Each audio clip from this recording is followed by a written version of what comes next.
Welcome to the course introduction. This course, titled 6 Areas of Development, is now commencing. Participants will learn to assess, evaluate, and analyze the skills of children with special educational needs. The course introduces the main methodological approaches and the 6 key developmental areas: social, cognitive, speech and language, physical, sensory, and daily living.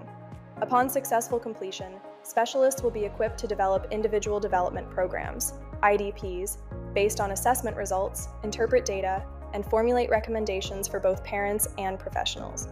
The course consists of 8 sections and 36 lectures. Each section contains video lectures, supporting written materials, and assessment tests to facilitate a deeper understanding of the material.